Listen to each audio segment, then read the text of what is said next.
সন্ধেবেলা বরমশাইয়ের ইচ্ছে হচ্ছে একটু মুড়ি মাখা খাবে, তার জন্য একটু পেঁয়াজ কুচোনো, অল্প একটুখানি লঙ্কা কুচোনো।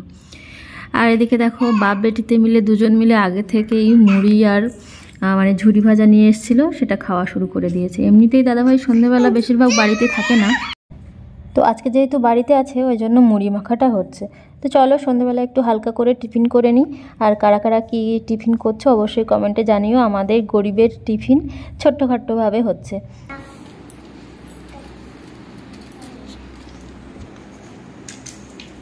তো আমাদের শর্টের মুড়ি মাখা হচ্ছে, তাই তো? পেঁয়াজ লঙ্কা আর একটু ঝুরি ভাজা দিয়ে মুড়ি মাখা হচ্ছে, কাঁচা সর্ষের তেল দিয়ে। ওই তো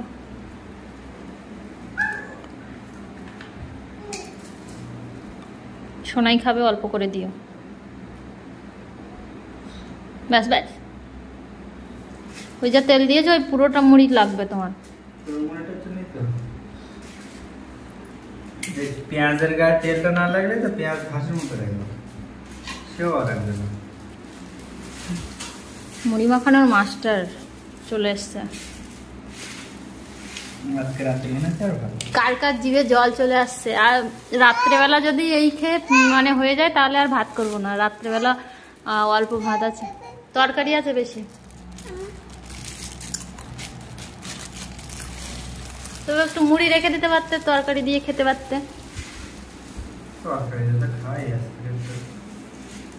বাদাম বাদাম দেখে দিও, খারাপ ভালো। তো চলো সন্ধ্যাবেলা আমাদের একটু টিফিন করে নিই। আর আমি বানাচ্ছিলাম ভিডিও, তো জিভে জল চলে আসছে।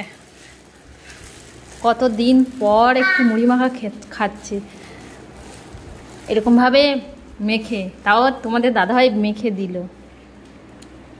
কার কার জিভে জল চলে আসছে অবশ্যই কমেন্ট করো। আমার তো জিভে জল চলে আসছে, কথা শুনেই বুঝতে পারছো।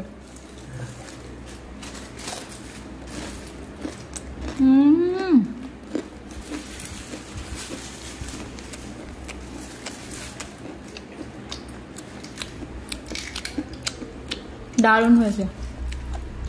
আরও একটু যদি এর মধ্যে একটু আম তেল দেওয়া যেত, আম তেলটাকে খুব মিস করছি, বুঝলে?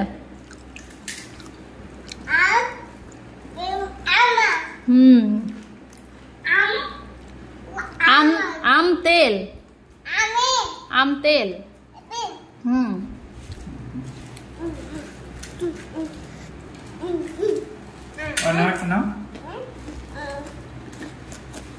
ঝাল দেখে দিও।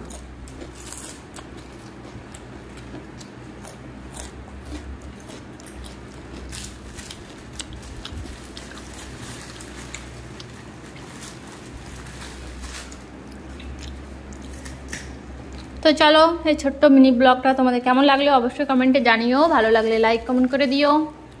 দেখা হচ্ছে নতুন ভিডিওতে। আজকের মতো টাটা টাটা।